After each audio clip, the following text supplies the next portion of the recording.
In today's lecture, we are going to study BHIC 106, The Rise of Modern West 1, and here we are going to study Unit 4, European Voyages of Discovery.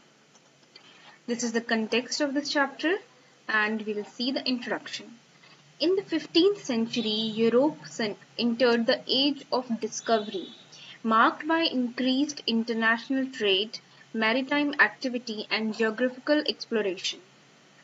15th century में Europe क्या करता है, as of discovery में चला जाता है।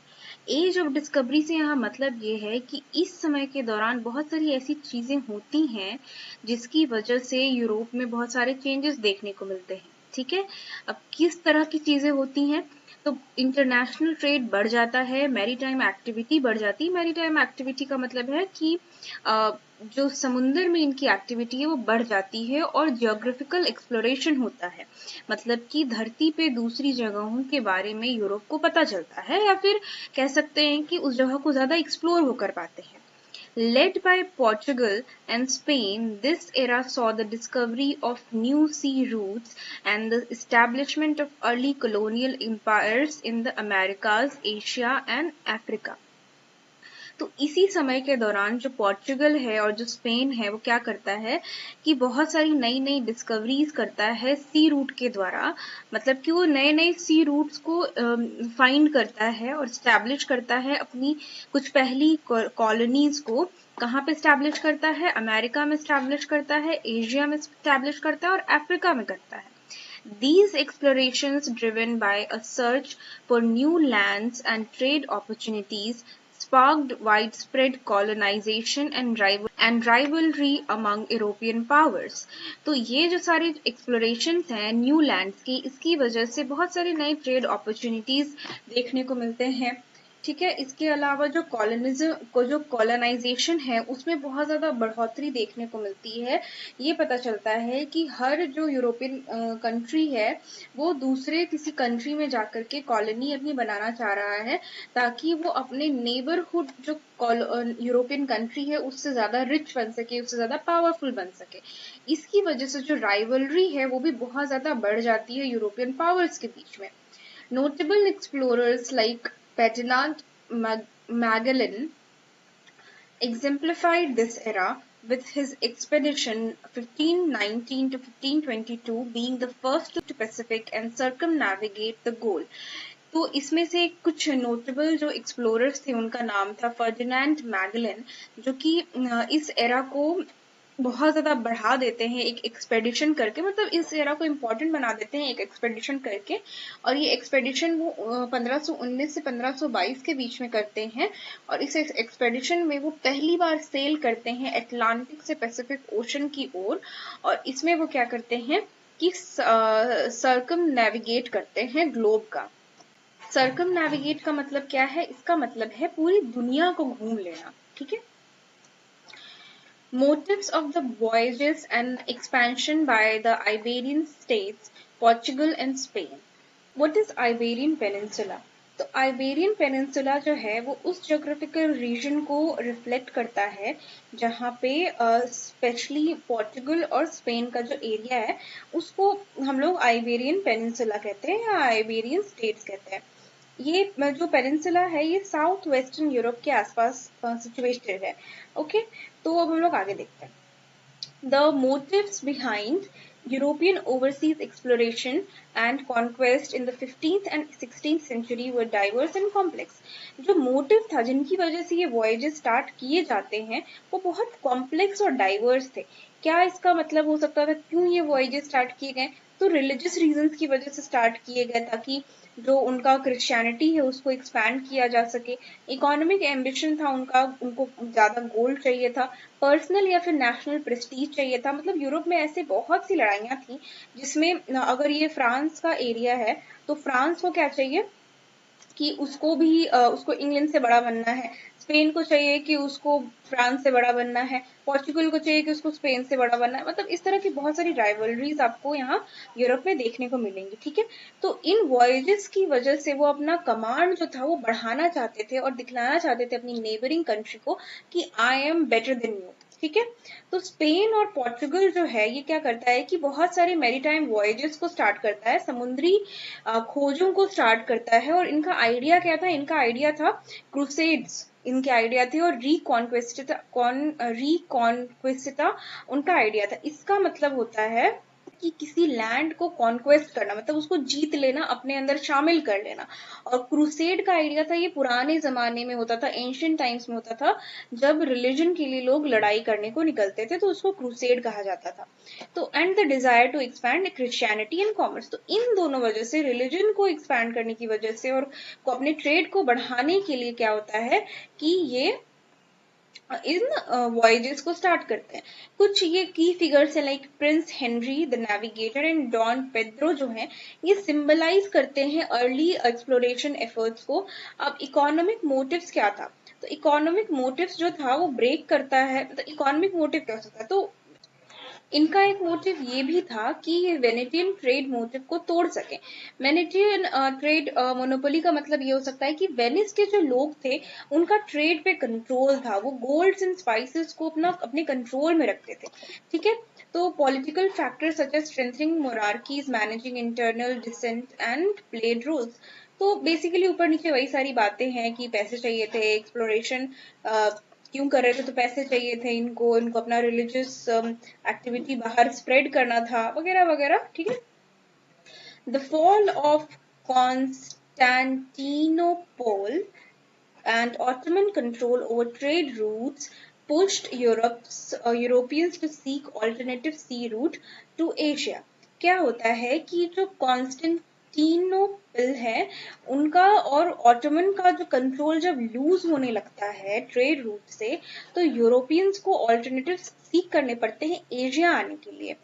Demographic changes such as urbanization and immigration to port cities like Lisbon and Seville further supported expansion. और इसके अलावा कुछ डेमोग्राफिक चेंजेस भी हो रहे थे। क्या डेमोग्राफिक चेंजेस हो रहे थे? कि अर्बनाइजेशन हो रहा था और इमिग्रेशन बढ़ रहा था पोर्ट सिटीज की ओर, जैसे कि लिस्बन हो गया और सिविल हो गया। इन सारी सिटीज के ओर जो है लोग जाने लग गए थे। फर्दर इसकी वजह से इस एक्सपेंशन को सपोर्ट मिलता है।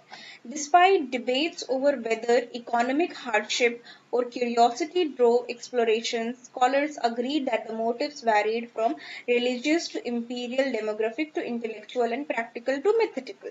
क्या होता है कि हर चीज में डिबेट होती है, हर किसी के सोचने का तरीका अलग होता है।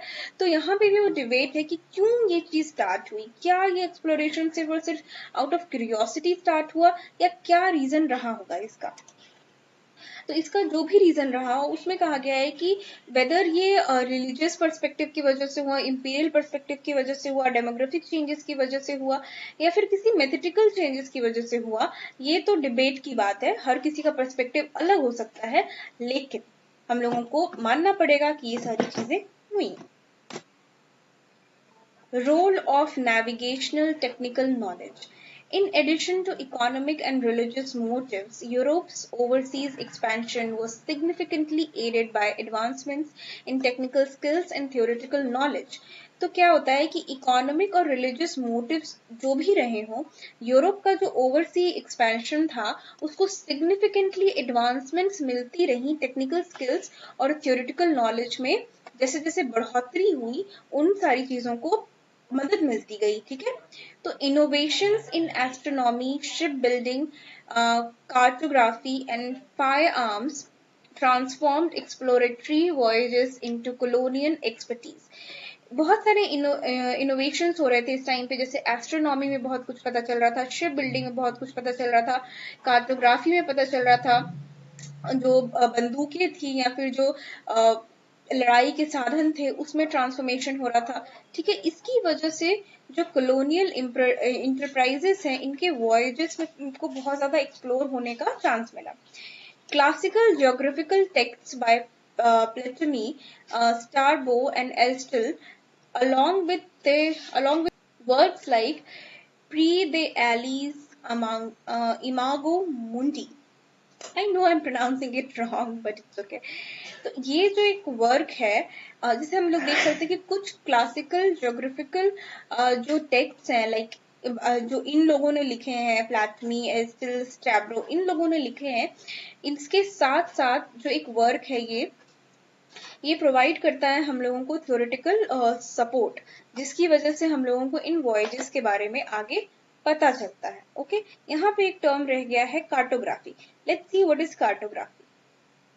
कार्टोग्राफी का मतलब होता है आर्ट ऑफ ड्राइंग या फिर मैप्स बनाना का तरीका। ठीक है, अब Italian, Catalan and Portuguese navigators developed accurate sea charts. इन सब ने मिलकर के एक्यूरेट सी का चार्ट बना लिया। And Arab contributions such as the astrolabe and magnetic compasses improved navigation. और क्या होता है कि अरब्स भी कुछ कंट्रीब्यूट करते हैं इसमें, ये एस्ट्रोलेब और मैग्नेटिक कंपासेस को इम्प्रूव करते हैं, बना लेते हैं, जिसकी वजह से नेविगेशन और इम्प्रूव हो जाता है। मैग्नेटिक कंपास का मतलब आई गेस सबको पता होगा कि ऐसा कंपास जो नॉर्थ और साउथ के डायरेक्शन में पॉइंट करता है। ठीक है, हम लोगों को बेसिकली ये डायरेक्शन में हेल्प करता है। और एस्ट्रोलेब जो है वो क्या करता है, वो हम लोगों को एस्ट्रोनॉमिकल बॉडीज के बारे में बतलाता है, सेलेस्टियल बॉडीज के बारे में बतलाने में हेल्प करता है। Portuguese astronomers created new methods to determine latitude in the southern hemisphere. क्या करते हैं ये पोर्चुगीज एस्ट्रोनॉमर्स, ये कुछ नए तरीके के चीजों को बनाते हैं, मेथड्स निकालते हैं, जिसकी वजह से लैटिट्यूड इन सदर्न हेमिस्फेयर, मतलब कि सदर्न हेमिस्फेयर में लैटिट्यूड को जानने में मदद मिलती है। Technological improvements like caravels, fast maneuverable ships equipped with naval guns combined with better maps, navigation tools like the quadrant and Mercator projection gave Europeans a decisive edge in maritime exploration and conquest. Okay, तो बहुत सारी technological improvements होती है, like कैरावल्स जो कि बहुत fast होती हैं, एक ऐसी तरह की शिप होती है जो बहुत फास्ट होती है। और दूसरी तरफ क्या होता है कि maneuverable ships equipped with naval guns, ये जो ऐसी शिप्स होती हैं जहां पे आपको नेवल गन्स भी देखने को मिलेंगी, मतलब यहाँ भी कुछ हो लड़ाई झगड़ा भी कुछ हो जाता है तो ये शिप संभालने में इक्विप्ड होती हैं, ये काम कर सकती हैं। अब कंबाइंड इन दोनों को अगर जोड़ दिया जाए तो बहुत सारी चीजें ऐसी भी मिलती है हम लोगों को कि बेटर मैप्स मिलता है, नेविगेशन टूल्स मिलते हैं। ठीक है, इसके अलावा और मर्कैटर प्रोजेक्शन, ये सिंपली कुछ मैप है, एक मैप है। क्वाड्रेंट और मर्कैटर जो है, बहुत सारे क्वाड्रेंट्स आपको देखने को मिलेंगे और इसमें बहुत सारे प्रोजेक्टरीज होती हैं, मतलब कि डॉट से, लाइन से समझाया जाता है कि मैप कैसा है, कहाँ है। Gave Europeans a decisive edge in maritime exploration. इन सारी चीजों की वजह से यूरोपियंस को अपने जो ट्रेड है, जो अपना एक्सप्लोरेशन है, उसमें बहुत हेल्प मिलती है। Importance of Renaissance and sea voyages. Renaissance और sea voyages के क्या importance रहे हैं? Scholars recognize the influence of Renaissance spirit and humanism on overseas discoveries, especially through the spread of curiosity, individual ambition, and the invention of printing press, which facilitated the translation of geographical text. Scholars recognise करते हैं कि क्या influence पड़ा है renaissance की spirit का, मतलब कि रेनेसांस, आई होप कि आप सबको पता होगा, it was a period in European history जहां पे बहुत कुछ शुरू से शुरू हो रहा था, लोग नई नई चीजों के बारे में सोच रहे थे, ह्यूमैनिज्म का जो आइडिया है उसका प्रचार प्रसार हो रहा था। ठीक है, तो अब इन दोनों की वजह से जो ओवरसीज डिस्कवरी है, स्पेशली क्यूरियोसिटी की वजह से भी बढ़ती है, इंडिविजुअल एम्बिशन भी यहाँ पे देखने को मिलता है। और क्या होता है कि प्रिंटिंग प्रेस का यहाँ पे इन्वेंशन हो जाता है, जिसकी वजह से जो जियोग्राफिकल टेक्स्ट थे उनका ट्रांसलेशन थोड़ा सा इजी हो जाता है। The Renaissance school argues that voyages were driven by Renaissance ideals of exploration and fame. Renaissance school जो है वो argue करता है कि जो voyages हैं वो driven by हैं, मतलब जो voyages हैं वो Renaissance ideals के से निकल के आ रहे हैं, क्योंकि उनको जहाँ पे तो एक Renaissance टाइम पे एक exploration और fame का एक idea था, जिसकी वजह से ये सारी चीजें हो रही हैं। अब now with Italy seen as a gateway to the intellectual movement, though cities like Genoa and Columbus's birthplace played a limited role. क्या होता है कि जो इटली है वो इंटेलेक्चुअल मूवमेंट का गेटवे की तरह देखा जाता था, मतलब सारी चीजें वहां से शुरू हो रही थी। लेकिन जो सिटीज है लाइक जियोना और कोलंबस का जो बर्थ प्लेस है, ये लिमिटेड रोल इन सारी चीजों में प्ले करती है। इसके अलावा एक दूसरा व्यू एम्फसाइज करता है कि जो ओवरसी एक्सपेंशन हो रहा था ये वो रूटेड था मिडेवल मोटिवेशंस के ऊपर, मतलब कि मिडेवल पीरियड में लोगों के जो मोटिवेशन थे उनमें ये सारी चीजें रूटेड थी। पर्टिकुलरली जो इकोनॉमिक मोटिवेशन था उसमें ये सारे क्वेस्ट, स्पाइसेस के, लग्जरी गुड्स के, मैरीटाइम एक्टिविटीज के, ये सारी चीजें जो है ये मिडेवल चीजों के, मिडेवल एस्पिरेशन से इंस्पायर्ड थी। ठीक है। Discoveries and voyages. The great discoveries of the late 15th century marked a turning point in the world history, as European nations, especially Portugal and Spain, undertook vast explorations and established overseas empire across the Atlantic, Indian and Pacific Ocean.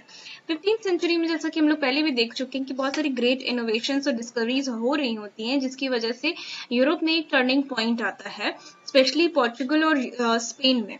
ठीक है। तो जो एक vast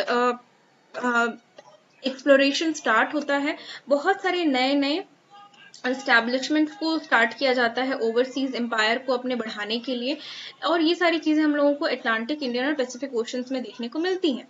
Portugal के expansion के बारे में हम लोग थोड़ा सा देखते हैं। तो Portugal's early maritime success was aided by its geography, seafaring population and commercial class. तो जो पोर्चुगल का जो एरिया है वहां पे हम लोगों को देखने को मिलता है कि वो सी फारिंग है, मतलब कि वो सी के साइड है, समुद्र के साइड है, जिसकी वजह से उसकी जो पॉपुलेशन है और उसका जो कॉमर्शियल क्लास है वो भी मैरीटाइम जो वॉयजेस है उनको सपोर्ट करता है। ठीक है। In conquered Ceuta in 1415, marking Europe's first overseas position in Muslim region. जो पोर्चुगीज होते हैं वो सियोटा में 1415 में पहला यूरोपियन सेटलमेंट करते हैं एक मुस्लिम रीजन में। अब इसके अलावा क्या हो रहा है कि explored and colonize Atlantic islands like Madeira, Azores, Cape Verde, इन सारी जगहों को एक्सप्लोर करते हैं और कॉलोनाइज करते हैं कौन? पोर्चुगीज लोग। Parts of Africa, Angola, Mozambique and Elmina, इन सारी जगहों को भी ये एक्सप्लोर और कॉलोनाइज करते हैं। And parts of Asia, Goa, Hormuz, Malacca, Macao, इन सारी जगहों को भी पोर्चुगीज जो है वो कॉलोनाइज करते हैं। सेट अप ट्रेडिंग पोस्ट्स, ये बहुत सारी ट्रेडिंग पोस्ट को सेटअप करते हैं। एक्सप्लॉइट करते हैं अफ्रीकन रिसोर्सेज का, कौन क्या क्या थे ये African resources? Gold, ivory, slaves and malagueta pepper. ये क्या है भाई माला गुएटा पेपर? देखते हैं ये क्या है।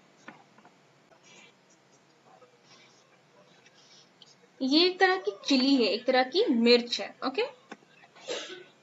Prince Henry the Navigator supported explorations under religious pretexts but with commercial goals.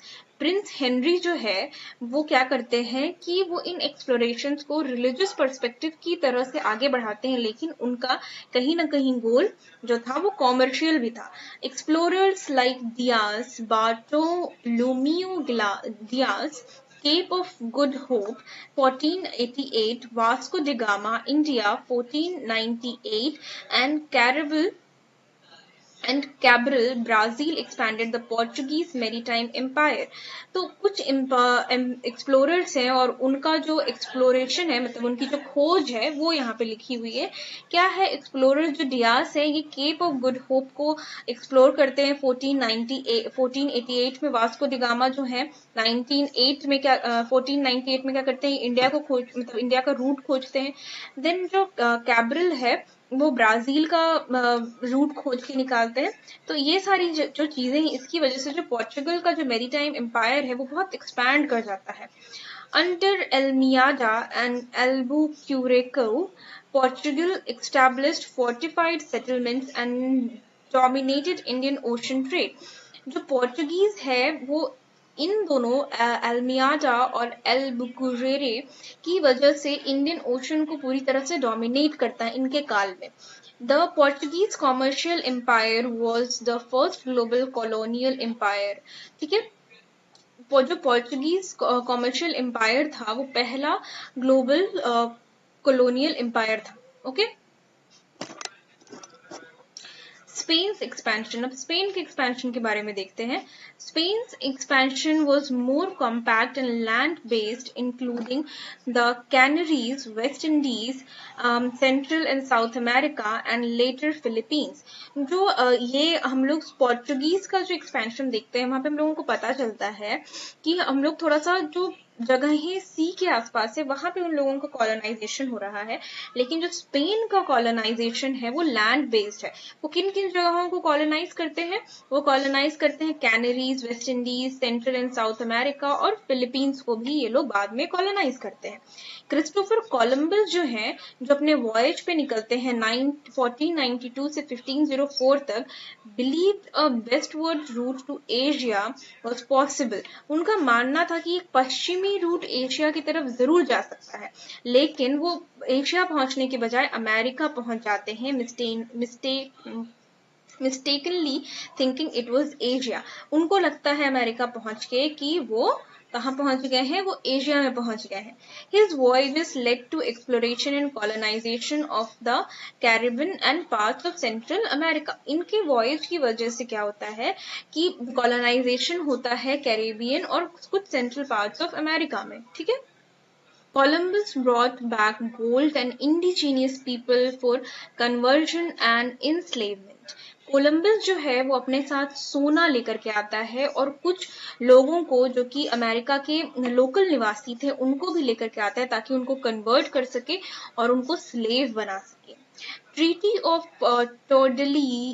Tordesillas divided the world between Spain and Portugal, granting Brazil and the eastern trade routes to Portugal।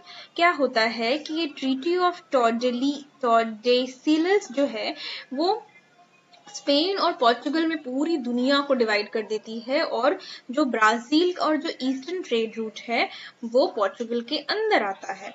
Explorers like Amerigo Vespucci and Malin and Solis expanded geographical knowledge। Magellan's crew completed the first circumnavigation of the globe। Explorer कुछ ये हैं, इनके नाम आप देख सकते हैं। इन्होंने ज्योग्राफिकल नॉलेज को बहुत ज्यादा एक्सपैंड किया, और ये जो मैगलन का क्रू है ये क्या करता है कि ये एक सर्कम नेविगेशन ग्लोब का रेडी करता है, मतलब कि एक ग्लोब का मैप रेडी करता है। Economic and trade impact। Spain's transatlantic trade was controlled from Seville, focusing on silver, sugar and tobacco। Spain का जो ट्रांस अटलांटिक ट्रेड हो रहा था, मतलब कि उसका जो बाहर से जो ट्रेड हो रहा था वो सिविल से कंट्रोल किया जा रहा था, और इसका फोकस था सिल्वर, शुगर और टबैको के ऊपर। और पोर्चुगीज का जो ट्रेड था वो ईस्ट फोकस था, जहां पे स्पाइसेस, गोल्ड और स्लेव्स मिल रहे थे।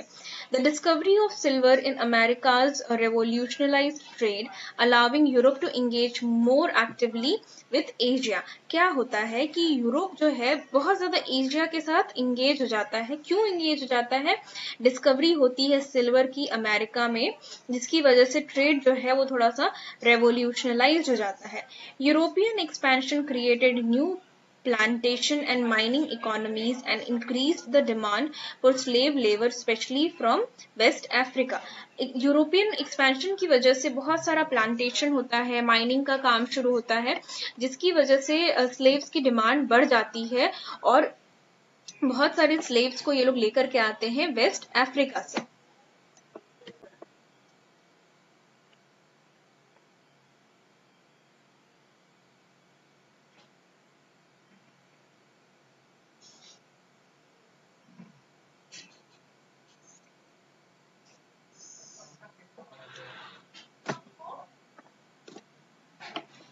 Religious and political aspect।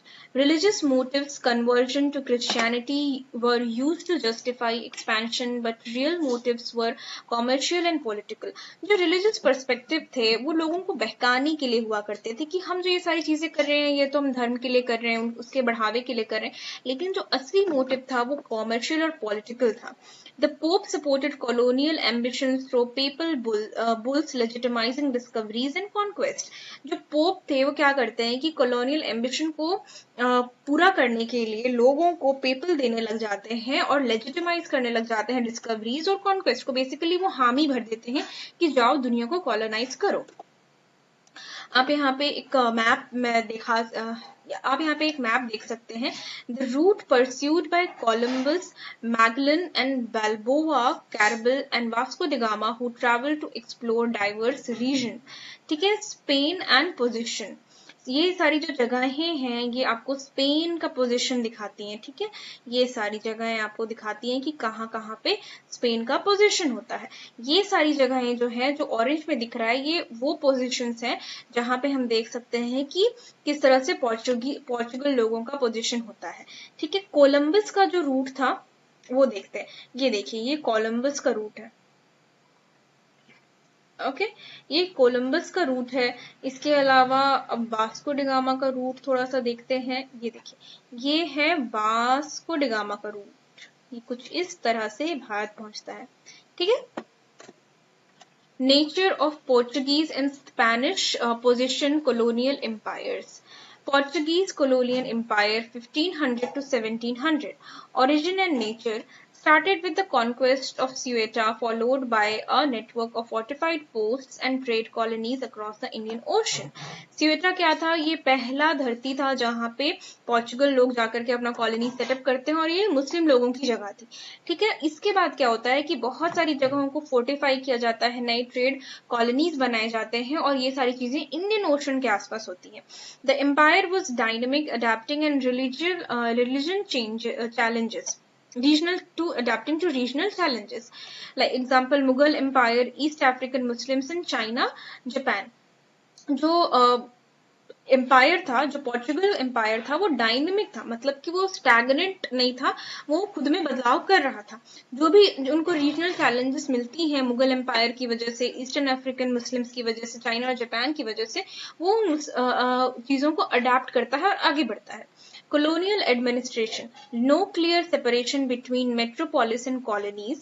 कोई भी क्लियर सेपरेशन नहीं होता है मेट्रोपोलिस, जहाँ पे लोग रह रहे हैं उस जगह को मेट्रोपोलिस कहते हैं, और कॉलोनीज के बीच में, मतलब कि उसी जगह पे जहाँ पे लोग रह रहे हैं वहीं पे कॉलोनीज को सेटअप किया जा रहा था. ऑब्वियसली उनको लोगों को कॉलोनाइज करना था, उनके धन दौलत को उनको एक्सप्लॉइट करना था. By the Council of State and later to Council of Indies. ये क्या होता है कि मतलब ये पोर्चुगल के कंटेक्स्ट में भी बात हो रही है, तो पोर्चुगल के कंटेक्स्ट में ये सारी चीजें जो है काउंसिल ऑफ स्टेट के द्वारा गवर्न की जाती थी और बाद में इसको काउंसिल ऑफ इंडीज के द्वारा गवर्न किया जाने लगा. The viceroy of Goa was central in supervising the empire in Asia. जो वाइसरॉय थे गोवा के, उनको एक सेंट्रल अथॉरिटी थी कि वो एशिया में जो कुछ भी एम्पायर है पोर्चुगल लोगों का उसको सुपरवाइज करें. Empire faced corruption and inefficiency due to low salaries. Portuguese जो स्टेट मिनिस्टर्स थे या फिर जो स्टेट के एम्प्लॉयज थे उनको बहुत कम पैसे मिलते थे, जिसकी वजह से उन्होंने अपनी इनएफिशिएंसी दिखाई, अपना काम सही से नहीं किया और करप्शन की ओर आगे बढ़े. ये हम लोग पोर्चुगल के कॉमर्शियल सिस्टम की बात कर रहे हैं. कासा ड इंडिया जो है ये ओवरसीज ट्रेड को कंट्रोल करते थे. इसके अलावा पोर्ट्स और फैक्ट्रीज जो थी ये स्पाइस ट्रेड मोनोपोलीज के द्वारा कंट्रोल की जाती थी. अब ब्राजील की बात करते हैं. तो colonisation begin after its discovery. Brazil का जो पोर्चुगल्स के द्वारा कॉलोनाइजेशन होता है वो डिस्कवरी के बाद होता है. डिस्कवरी इन द सेंस कि बेसिकली सी रूट की नॉलेज उनको मिलती है. इकोनॉमी बेस्ड जो शुगर इकोनॉमी जो था वो उनका बेस था शुगर और स्लेव ट्रेड पे. ठीक है. King John III divided Brazil into captaincies granted to landlords, donatories, but many failed. होता क्या है कि पोर्चुगल के किंग थे जॉन थर्ड, जिन्होंने ब्राजील को कैप्टेंसीज में डिवाइड किया और लैंडलॉर्ड्स को बांट दिया, लेकिन बहुत सारे जो लैंडलॉर्ड्स है वो फेल हो जाते हैं इसको कायम रख पाने में और shifted to centralised rule through captaincy general and later viceroy royalty. तो इसके बाद जो सेंट्रलाइज्ड रूल की तरफ शिफ्ट हो जाते हैं और कैप्टनसी जनरल और बाद में वाइस रॉयल्टी को सेटअप करते हैं। ब्राजील वो लार्जली रूरल, मतलब कि ब्राजील के जो ज्यादातर लोग थे वो गांवों में रहा करते थे और run by captains general and centrally managed by Lisbon. इन सारी जगहों को लिस्बन से मैनेज किया जाता था और यहाँ पे कैप्टन्स जनरल्स का एक कल्चर हुआ करता था, मतलब यहाँ पे कैप्टन जनरल्स को सेटअप किया गया था। सोशल हायरार्की जो थी वो कुछ इस तरह से थी कि stratified and by birthplace, birth line and marital status। तो यहाँ पे जो हम लोगों को सोशल स्टेटस देखने को मिलता है वो बर्थ प्लेस में कि किसका कहाँ पे जन्म हुआ है, ब्लड लाइन क्या है, मैरिटल स्टेटस क्या है, इन सारी चीजों को ध्यान में रखते हुए बहुत जो हायरार्की थी, सोशल हायरार्की, वो सेट की जाती थी। पोर्चुगीज बॉर्न यानी कि reinos ranked highest, native Christians were lowest. जो पोर्चुगीज बॉर्न थे वहां पे कॉलोनीज में, किसी भी पोर्चुगल कॉलोनी में, तो किसी भी पोर्चुगीज के यहाँ अगर कोई बच्चा पैदा हो रहा है तो उसका हाईएस्ट रैंक हुआ करता था। और जो नेटिव क्रिश्चियंस थे, मतलब कि ब्राजील में रहने वाले लोग जो क्रिश्चियंस थे, उनका सबसे ज्यादा लोएस्ट रैंक हुआ करता था। और उसके बाद फिर हम लोग देखते हैं सोल्डाटो। Unmarried men formed a feudal militia and relied on nobles for support। यहाँ पे एक टर्म है सोलाडाटो, जो कि अनमैरिड मेन का एक ग्रुप है जहाँ जो कि डिपेंड करते हैं नोबल्स पे ताकि उनको कुछ सपोर्ट मिल सके।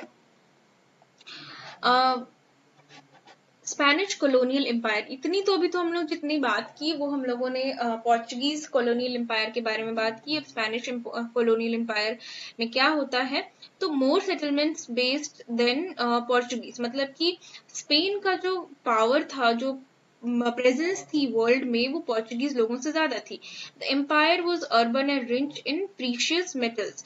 जो एम्पायर था वहां पे हम लोगों को देखने को मिलता है कि बहुत सारी प्रीशियस मेटल्स देखने को मिलते हैं और एम्पायर मोस्टली अर्बन एरियाज में था। Developed initially by private individuals, later taken over by crown. जो स्टार्टिंग में शुरुआत होती है इन कॉलोनीज की, सेम जैसे इंडिया में पहले ईस्ट इंडिया कंपनी का राज था, उसके बाद धीरे धीरे क्राउन का राज होने लगता है। उसी तरह से हम लोग यहाँ पे देख सकते हैं कि स्पेन में भी पहले प्राइवेट इंडिविजुअल्स अपना कब्जा जमाते हैं और उसके बाद फिर क्राउन इस पे ओवरटेक कर लेता है। कॉन्क्वेस्ट के बारे में अगर हम लोग बात करें तो led by conquistadors like Cortes Mexico and Pizarro Peru.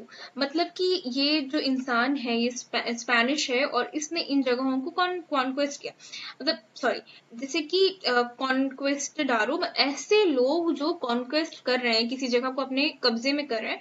तो ये जो कॉर्टेज है इन्होंने मेक्सिको को अपने कब्जे में किया, देन पेरू को पिजारो ने किया। इंडिजीनियस सिविलाइजेशन जो थी वो डिफीट हो जाती है डिस्पाइट देयर कल्चरल सोफिस्टिकेशन।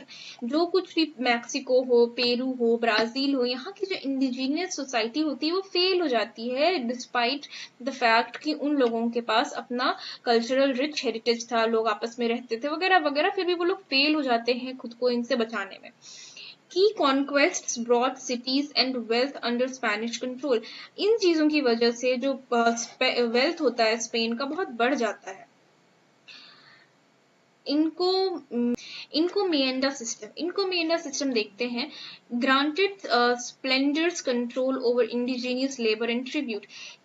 इनको मेंडिया सिस्टम के अंडर क्या होता है कि बहुत सारे कंट्रोल्स जो हैं वो सेट किए जाते हैं लेबर्स और ट्रिब्यूट्स के ऊपर। इसके बाद क्या होता है कि बहुत ज्यादा इसमें पावर हो जाता है, जो कुछ भी जो पर्टिकुलर इंसान इस चीज को गवर्न कर रहा होता है उसके अंदर लेबर ट्रिब्यूट जो कुछ भी है उसके हिसाब से, किस हिसाब से उसको सेट किया जाएगा, उस पर वो कंट्रोल अपना रख सकता है। Led to exploitation and population decline among natives, जिसकी वजह से पॉपुलेशन, जो लोकल पॉपुलेशन है उसमें डिक्लाइन होता है और उनका बहुत ज्यादा एक्सप्लॉइटेशन होता है। Criticized by missionaries and officials, and the crown tried to regulate it with laws like the new laws. Criticised by missionaries and officials. अब मिशनरीज और ऑफिशियल्स जो होते हैं इन सारी चीजों को बहुत ज्यादा क्रिटिसाइज करते हैं और क्राउन जो है इन सारी चीजों को रेगुलेट करने की कोशिश करता है न्यू लॉज को ला करके, ठीक है, और 1542 में एक न्यू लॉज को वो लोग लाते हैं. एक colonial economy based on precious metals stock raising and forced native labor. तो colonial economy जो थी वो चल रही थी प्रीशियस मेटल्स के ऊपर, स्टॉक रेजिंग के ऊपर, और नेटिव लोगों को जबरदस्ती उनसे लेबर करवा के चल रहा था. Casa de Contratacion manage colonial trade, इन्होंने colonial ट्रेड को मैनेज किया. फिर कंसोलाडो जो है वो merchant guild of Seville held trade monopoly, ये भी ट्रेड मोनोपोली को हेल्ड करते हैं. क्राउन जो है वो रेवेन्यू को कलेक्ट करता है, like royal quinto 20% levy on bullion. Crown जो है वो बेसिकली इस नाम से, रॉयल क्विंटो के नाम से, टैक्स को गवर्न करता है, लेता है. Administration structured into viceroyalties, captaincies and provinces. Administration जो है उसका स्ट्रक्चर कुछ इस तरह से होता था, viceroyalties, captaincies and provinces. Viceroys, governors, corregidores and audiencias maintained royal control, इन लोगों की वजह से रॉयल कंट्रोल मेंटेन रहता है. Council of Indies manage colonial governance, council of Indies जो है वो कॉलोनियल चीजों को देखता है, उनमें क्या गवर्नमेंट में क्या हेल्प चाहिए या किस तरह से उस जगह को गवर्न करना, ये सारी चीजें काउंसिल ऑफ इंडीज देखता है. Local administration included town council and elected officials like alcaldes and regidores. तो लोकल एडमिनिस्ट्रेशन जो है जिसमें क्या आता था कि टाउन काउंसिल्स आते थे और इलेक्टेड ऑफिशियल्स जो थे वो लाइक ये दोनों इन सारी लाइक ये एल्काडेस एंड रेड्रिगोस इन सारी चीजों को देखा करते थे. Inspectors and residencia system maintained by accountability. Native policy, natives were subjects of the crown, not of Spain. जो नेटिव लोग थे वो क्राउन के सब्जेक्ट्स थे, मतलब कि अगर किसी जगह को उन्होंने कॉलोनाइज कर लिया है तो वहां के जो लोग हैं उनका जो कुछ भी उनके लिए करना है, उनका जो भी जस्टिस होगा, जो भी चीजें होंगी वो क्राउन करेगा, स्पेन नहीं करेगा. स्पेन नहीं करेगा मतलब है कि जो रॉयल अथॉरिटीज हैं वो इस पे काम करेगी, कोई भी ऑफिशियल जाकर के कुछ भी कर दे ऐसा नहीं होने वाला है. Their property and customs were often legally recognized. Police aimed at conversion and regulation, not outright slavery. Police का जो काम था वो कन्वर्शन और उसके रेगुलेशन को देखना था, मतलब कि क्रिश्चियनिटी में लोगों को कन्वर्ट करना, ये उनका काम था. ये नहीं कि स्लेवरी को हटाएं वगैरह, ऐसा कुछ पुलिस नहीं करती थी. ये एक चार्ट प्रेजेंट किया गया है जहां पे हम लोग देख सकते हैं कि क्या क्या की डिफरेंसेस रहे हैं पोर्चुगीज और स्पेनिश एम्पायर में. तो किस तरह का यहाँ पे टाइप था, तो पोर्चुगल में सी बोर्न और कोस्टल फोर्ट्स देखने को मिलते हैं. स्पेन में हम लोगों को लैंड बेस्ड और अर्बन सेटलमेंट्स देखने को मिलते हैं. वहीं पे स्पेन में हम लोगों को developed local system, vice royalties देखने को मिलता है और यहाँ पे सेंट्रलाइज्ड पावर देखने को मिलती है. इसके अलावा ट्रेड जो था वो स्पेशली गुड्स लाइक शुगर और स्लेवरी पे था, और यहाँ पे एग्रीकल्चर, गोल्ड और दूसरी सारी चीजों पे काम हो रहा था. आप इसको आराम से देख सकते हैं क्या है क्या नहीं. Rigid caste based on birth place and all, then elite natives heavily exploited. ठीक है. Types of colonies. The Spanish colonies in Mexico and Peru were mixed colonies in which minorities of white settlers created society like Spain. तो होता यह है कि कुछ types के बारे में हम लोग देखेंगे कॉलोनीज के. तो स्पेन जो मेक्सिको और पेरू जैसी जगह थी वहां पे मिक्स्ड कॉलोनीज हम लोगों को देखने को मिलती हैं, जहां पे जो व्हाइट सेटलर्स थे उन्होंने अपने लिए स्पेन जैसी सोसाइटी को डेवलप कर लिया था. In some part of America and Philippines where settlements were not very attractive, splendors had colonies of occupation with few settlers and indigenous were loosely supervised, similarly in Portuguese colonies in Angola and Mozambique. और दूसरी तरफ अगर हम लोग देखें तो America और Philippines में इस तरह की सेटलमेंट्स हम लोगों को देखने को नहीं मिलती हैं जो कि वेरी अट्रैक्टिव होती हैं. वो लोकल जैसे कि लोकल इंसान रह रहे थे वहां पे उसी तरह से रहते हैं, और वहां का जो कॉलोनियल सुपरविजन था बहुत लूज था, मतलब कि जैसे कि मेक्सिको और पेरू में कॉलोनियल पावर बहुत स्ट्रांग थी उस तरह से अमेरिका और फिलीपींस में उतनी ज्यादा स्ट्रांग नहीं थी, just like Portuguese colonies in Angola and Mozambique. In Portuguese colonies, Brazil was a plantation colony in which a small European minority settled and tried to produce their metropolitan civilization as done by Spain in their mixed colonies. तो जो Portuguese colonies है वो Brazil में क्या करती है कि बहुत सारा प्लांटेशन का काम शुरू करती है और एक स्मॉल यूरोपियन माइनॉरिटी को वहां पे सेटल करती है, ताकि जो वो लोग ऐसा कोशिश करते हैं कि जो प्रोड्यूस है मेट्रोपोलिटन सिविलाइजेशन का, जिस तरह से स्पेन ने मेक्सिको और पेरू में किया है, उस तरह से वो लोग ब्राजील में भी करना चाहते हैं। लेकिन क्या होता है कि Brazil had pre-forced to turn to agriculture to establish a widespread plantation economy, लेकिन ब्राजील को बहुत ज्यादा फोर्स किया जाता है कि वो एग्रीकल्चर प्रोडक्शन में अपना काम करे। The Negro slaves were begotten from Africa and produced sugar for European markets and worked in mines. तो नेग्रो स्लेव्स को अफ्रीका से लाया जाता है ताकि वो यूरोपियंस के लिए शुगर का जो प्रोडक्शन है वो करें और यूरोपियंस जो है वो जाकर के उसको मार्केट में आगे बेच सकें। A detailed picture of Spanish and Portuguese position. Okay, you can see. Okay. The slave trade, plantation and mining. In Americas, sugar cultivation and slavery were deeply intertwined. The rise of sugar plantation led to the widespread use of African slaves, especially after 1518, when the first Astino license allowed the import of 4,000 slaves into Spanish colonies. होता क्या है कि America में sugar cultivation वो start कर दिया जाता है और स्लेवरी जो है वो बहुत ज्यादा इसमें इंटरवीन करने लग जाती है, मतलब कि स्लेवरी और शुगर कल्टीवेशन का बहुत ज्यादा आपस में जुड़ाव हो जाता है।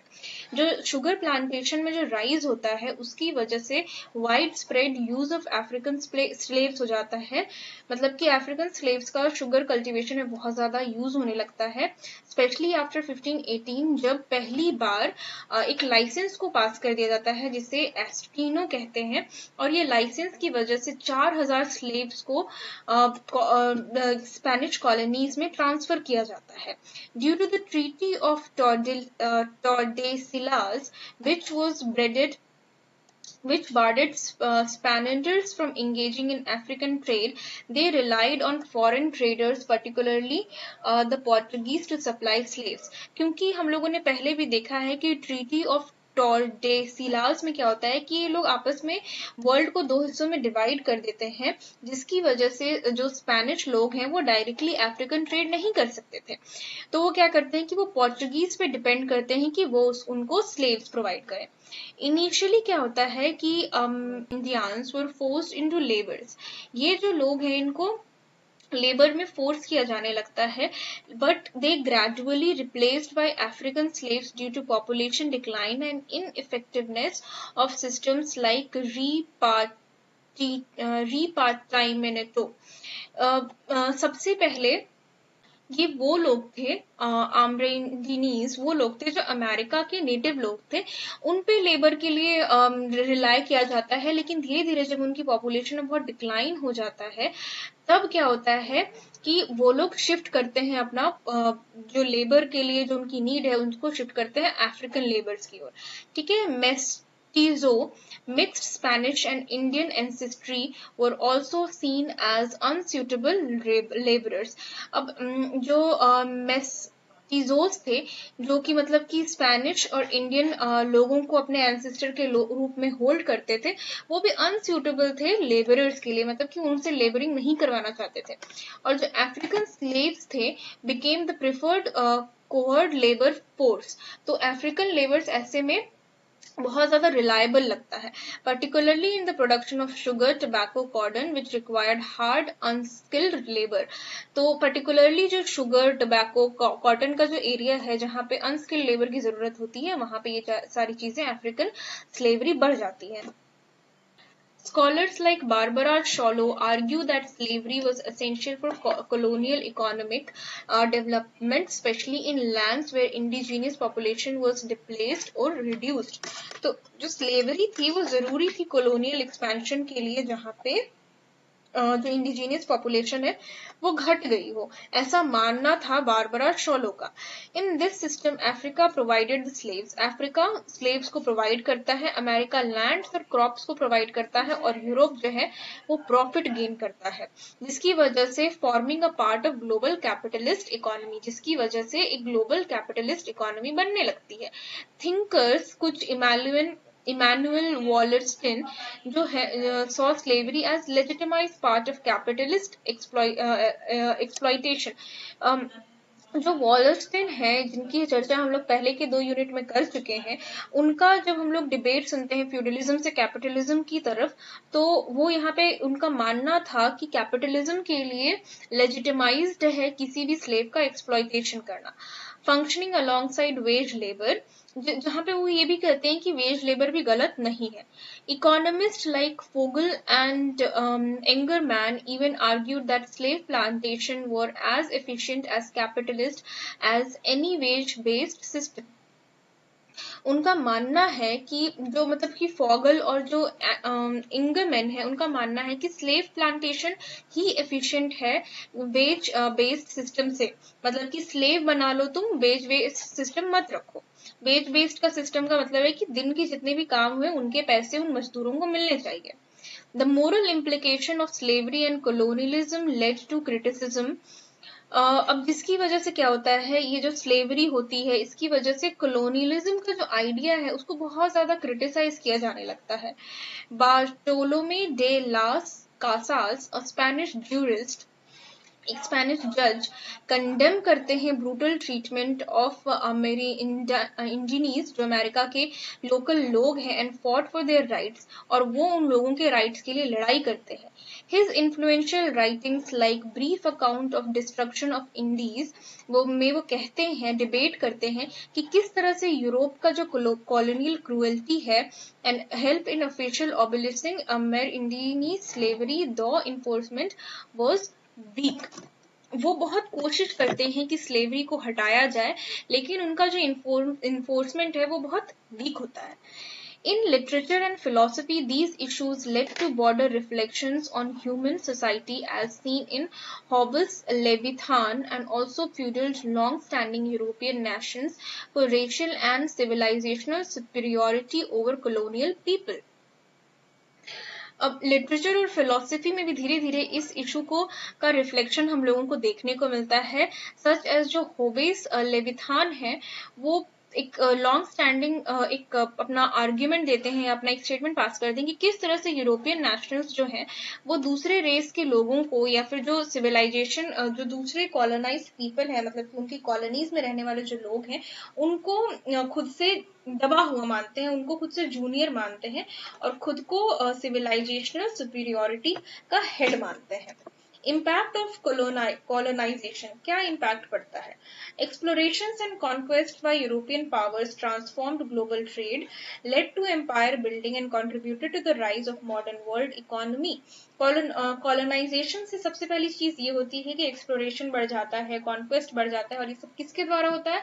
यूरोपियन पावर्स के द्वारा होता है। ग्लोबल ट्रेड में बढ़ोतरी देखने को मिलती है, एम्पायर्स बिल्ड होते हैं, और आज का जो मॉडर्न सोसाइटी है इसकी नींव कहीं ना कहीं इसी दौरान रखी जाती है।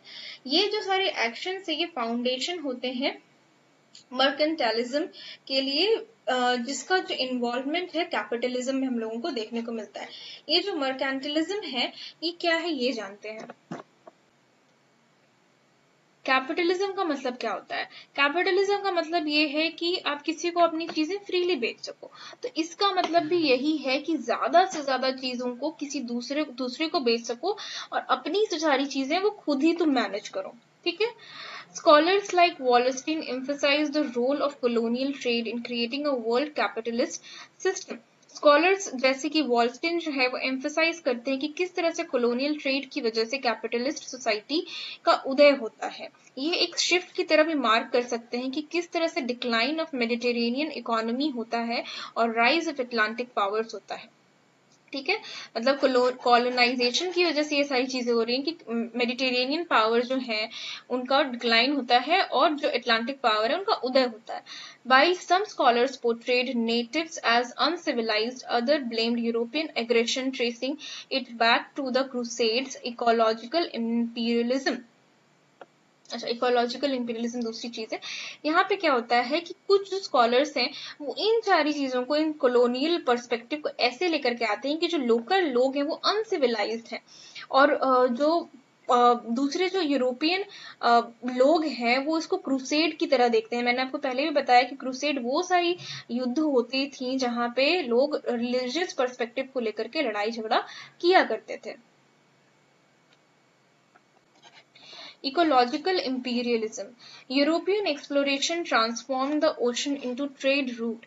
ये यूरोपियन एक्सप्लोरेशन की वजह से ही था, जबकि जो ओशन है, जो समुंदर है, उसको ट्रेड रूट की तरफ से ट्रांसफॉर्म कर दिया जाता है. बहुत सारे कॉन्क्वेस्ट होते हैं, कॉलोनाइजेशन होता है और इकोलॉजिकल चेंजेस हम लोगों को देखने को मिलते हैं अमेरिका में. यूरोपियंस जो थे वो गन्स लेकर के आते हैं, अपने साथ बीमारियों को लेकर के आते हैं और कुछ फसलों को लेकर के आते हैं और कुछ लाइव स्टॉक्स को लेकर के आते हैं, मतलब कि कुछ चीजों को वो स्टॉक करके यूरोप से लेकर के जाते हैं और एक्सप्लॉइट करते हैं इंडिजीनियस पॉपुलेशन को और एक नए वर्ल्ड की स्थापना करते हैं जहां पे उनका जो मोटिव था कि वो वहां से जहां भी वो गए हैं, जिस जगह को वो अपनी कॉलोनी बनाते हैं, वहां से वो वेल्थ को सोर्स करते हैं और खाना लेकर के जाते हैं यूरोप के लिए. Alfred Crosby highlighted the biological impact of this exchange. अब जो ये एल्फ्रेड हैं वो हाईलाइट करते हैं इन सारी चीजों का, जो भी एक्सचेंजेस हो रहे हैं डिफरेंट वर्ल्ड से, like America and Europe and different different जगहों में जो भी एक्सचेंजेस हो रहे हैं उसमें बायोलॉजिकल इम्पैक्ट क्या पड़ता है.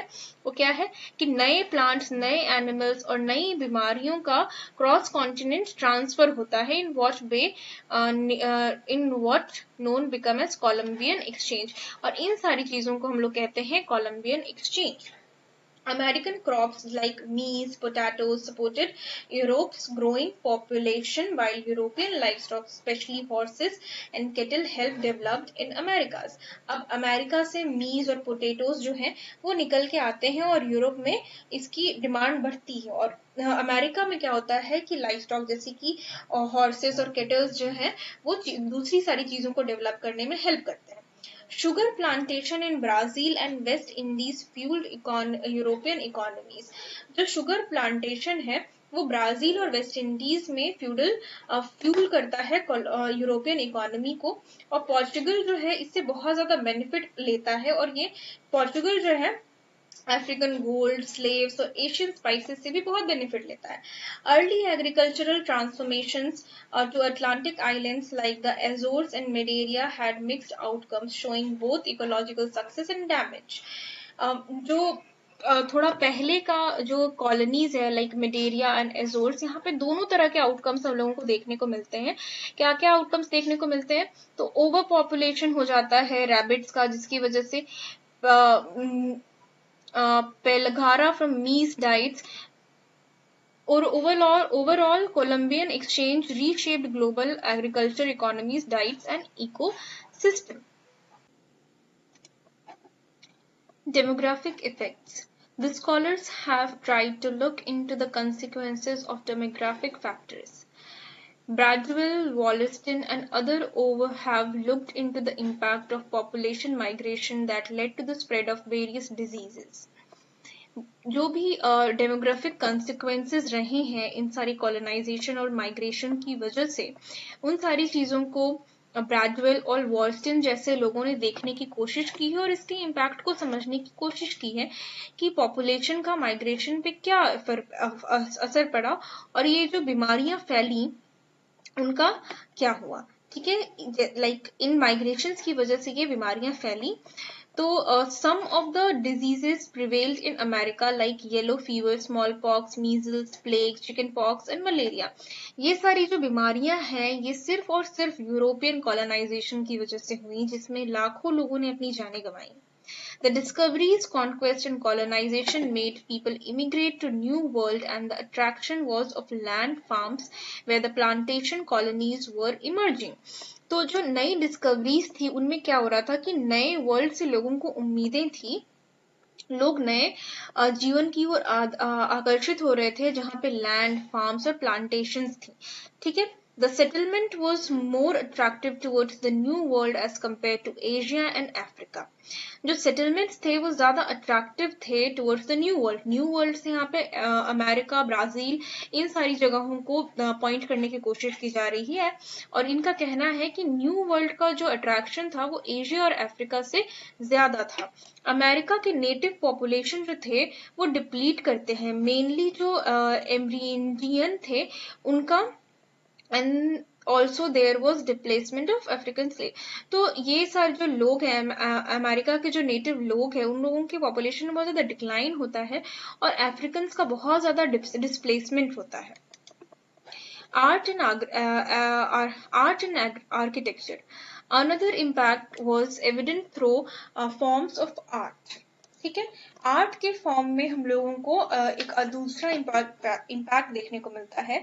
Mainly was responsible for the rise of new empire, be it missionaries, trade, adventurous, explorers, and all responsible and also responsible in spreading information about the new world.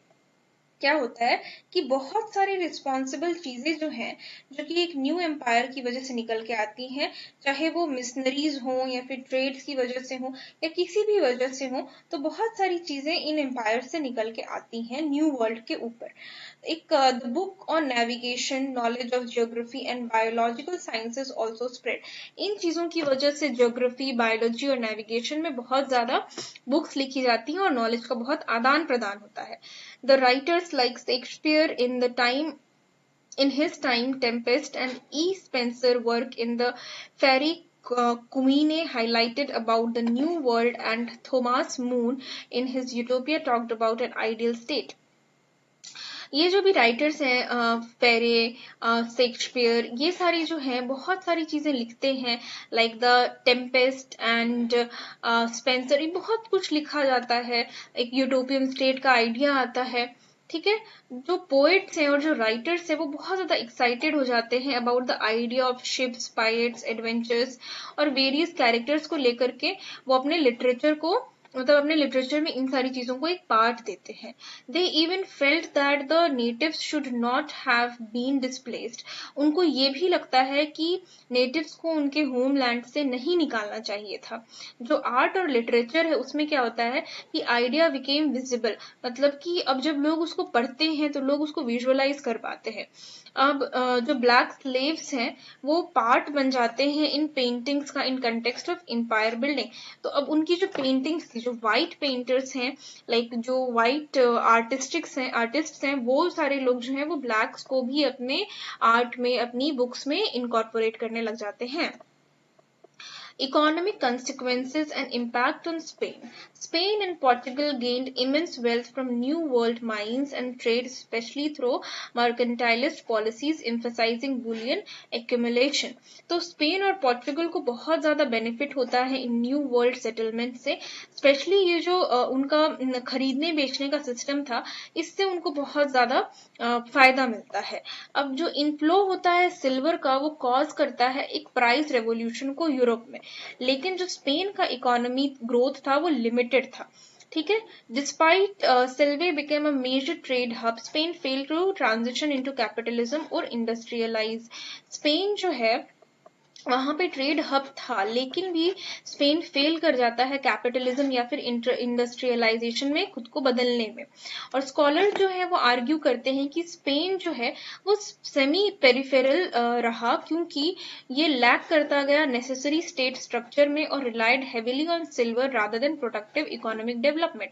Spain चांदी पे dependent रहने लगा rather than कुछ और productive करे, like sugar या फिर कोई दूसरा एग्रीकल्चर प्लांटेशन करे, ये सब स्पेन ने नहीं किया। स्पेन का जो कॉलोनियल वेल्थ था क्विकली वो वॉर्स में स्पेंड होने लगा। और जो ब्यूरोक्रेसी थी वो बहुत ब्लोटेड थी, मतलब कि स्ट्रॉन्ग ब्यूरोक्रेसी नहीं थी उसकी। And imports for the colonies needs often fulfilled by foreign merchants. और जो भी कॉलोनी से इंपोर्ट होता था वो फॉरेन मर्चेंट्स के नीड्स को फुलफिल करता था। J.H. Eliot noted that Charles V empire depended on depleting financing sustained by American silver, which depleted rapidly, leading to higher taxes that hurt common people.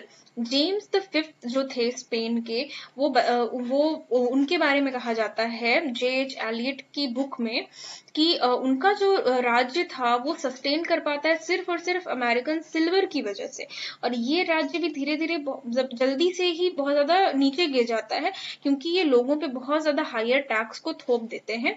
और 17th century के आते आते तक में स्पेन और पोर्चुगल दोनों ही डिक्लाइन को face करते हैं और अपनी अपनी टेरिटरी को लूज करने लग जाते हैं, और दूसरे जो यूरोपियन स्टेट्स हैं वो इन सारी चीजों में एडवांसमेंट्स लेने लग जाते हैं। अब यहाँ पे आएगा फ्रांस और इंग्लैंड। आगे पढ़ेंगे हम लोग।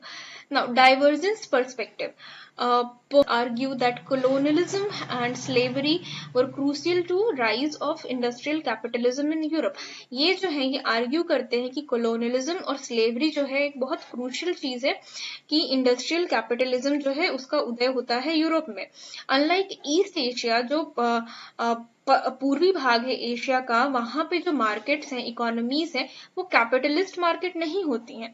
यूरोप का जो डेवलपमेंट है वो मार्क किया जाता है relentless pursuit of capital and power, मतलब कि कैपिटल और पावर का जो परस्यूट था यूरोप में, उसकी वजह से यहाँ पे डेवलपमेंट हम लोगों को देखने को मिलता है। He along with scholars like Bliot and Frank rejects Eurocentric views that link capitalism to unique European essence। ये सारे जो लोग हैं ये कहते हैं कि कैपिटलिज्म जो है वो यूरोप का एक बहुत यूनिक एसेंस है, तो इस आइडिया को ये सारे लोग रिजेक्ट करते हैं। इंस्टेड वो कहते हैं कि कंपैरेटिव नॉन इडियोसेंट्रिक पर्सपेक्टिव को देखना चाहिए और रिकग्नाइज करना चाहिए प्रोटो कैपिटलिस्ट एलिमेंट को जो एग्जिस्ट करता था यूरोप के बाहर भी। ये सारी जो चीजें हैं कि किस तरह से सिर्फ बहुत सारे लोगों को लगता है कि कैपिटलिज्म जो है यूरोप में ही था वगैरह वगैरह, उसकी शुरुआत वहीं से हुई। ये एक डिबेट की बात है जो कि हम लोग पहले 2 यूनिट में पढ़ चुके हैं। उसी चीज का यहाँ पे थोड़ा सा ग्लिम्स देखने को मिल रहा है और बतलाया जा रहा है कि जो प्रोटो कैपिटलिस्ट एरिया था, एलिमेंट था, वो यूरोप के बाहर भी एग्जिस्ट करता था। मतलब कि कैपिटलिज्म के आने से पहले के दौर को हम लोग प्रोटो कैपिटलिस्ट और का टैग देते हैं। ये जो अप्रोच है ये एम्फेसाइज करता है इकोनॉमिक ग्रोथ के अलावा भी कैपिटलिज्म जो है वो worked against interest of border population specially in colonised reason.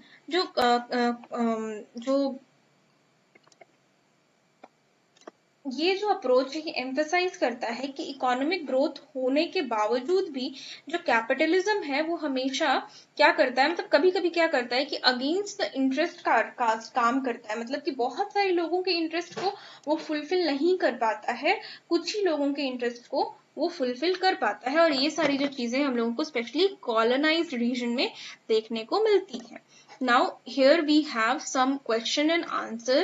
I won't describe the question and answer as I have already described the chapter. So what I'll do here कि मैं just इन slides को present कर दूंगी so that कि आप इनका screenshot ले सको या फिर pause करके इनको note down कर सको, whatever suits best to you. अब इसके अलावा अगर आप चाहो तो मैं description में इसका link दे दूंगी, आप वहां से जाकर के इनके PDFs को भी download कर सकते हो। Okay, so bye bye and all the best for all of your examinations.